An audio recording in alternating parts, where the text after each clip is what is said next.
बिस्मिल्लाहिर्रहमानिर्रहीम। अस्सलाम वालेकुम। मेरी आप सभी से इल्तिजा है कि एक मरतबा दुरूद इब्राहीमी पढ़ लीजिएगा। बिस्मिल्लाहिर्रहमानिर्रहीम। अल्लाहुम्मा सल्ली अला मुहम्मदिन व अला आलि मुहम्मदिन कमा सल्लैता अला इब्राहीम व अला आलि इब्राहीम इन्नका हमीदुम मजीद। अल्लाहुम्मा बारिक अला मुहम्मदिन व अला आलि मुहम्मदिन कमा बारकता अला इब्राहीम व अला आलि इब्राहीम इन्नका हमीदुम मजीद। बिस्मिल्लाहिर्रहमानिर्रहीम। जिस दिन अल्लाह जमा फरमाएगा रसूलों को, फिर फरमाएगा तुम्हें क्या जवाब मिला। अर्ज़ करेंगे हमें कुछ इल्म नहीं, बेशक तू ही है सब ग़ैबों का खूब जानने वाला।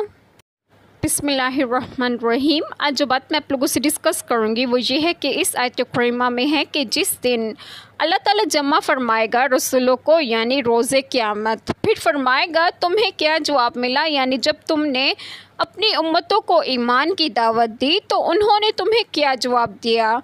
इस सवाल में मुनकरीन की तौबीख है। अर्ज़ करेंगे हमें कुछ इल्म नहीं, बेशक तू ही है सब ग़ैबों का खूब जानने वाला।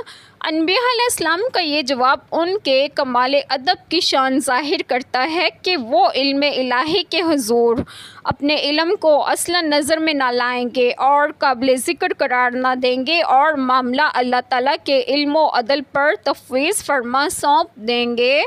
दीन के कुछ मसाइल और अहकाम बयान करने के बाद अब क़यामत के पास अहवाल ज़िक्र फरमा दिए हैं ताकि नाफरमानी करने वालों को तनबिया हो। इसमें मतलब ये है कि क़यामत के दिन पैगंबरों को जमा करके उनसे सवाल होगा कि जो दावत तुमने दी थी तुम्हारी उम्मतों ने उसे किस हद तक कबूल किया। पैगंबरों से ये सवाल दर हकीकत उम्मतों को डांट डपट और मलामत के लिए होगा, जैसा कि आयत करीमा तर्जमा। जब जिंदा दफन की गई लड़की से पूछा जाएगा, ये सवाल दर हकीकत जिंदा दरगो करने वालों को जलील करने के लिए होगा।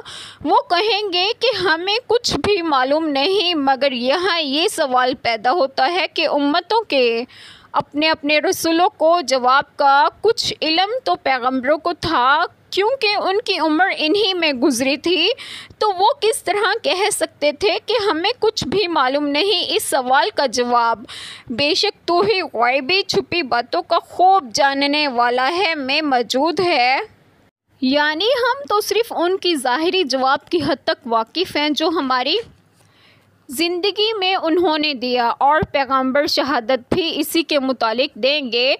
देखिए सूरत निसा आयत करीमा 41 और सूरत बकारा 143 की आयत करीमा। बाकी रहा सवाल कि उन्होंने फ़िल हकीकत हमारी दावत को दिल से कबूल किया या नहीं, और हमारे बाद हमारी उम्मतें इस दावत पर कहाँ तक साबित कदम रहीं, तो इसका इल्म तेरे सिवा किसी को भी नहीं। बेशक अल्लाह ताला तो पाक है, क्योंकि ज़ाहिरी और छुपी बातों को तो खूब जानने वाला है। ये उनको सुनाया है जो पैगंबरों की शफ़ाअत पर मगरूर हैं, ताकि वो मालूम करें कि अल्लाह ताला के आगे कोई किसी के दिल पर गवाही नहीं देता और कोई भी किसी की सिफारिश नहीं करता।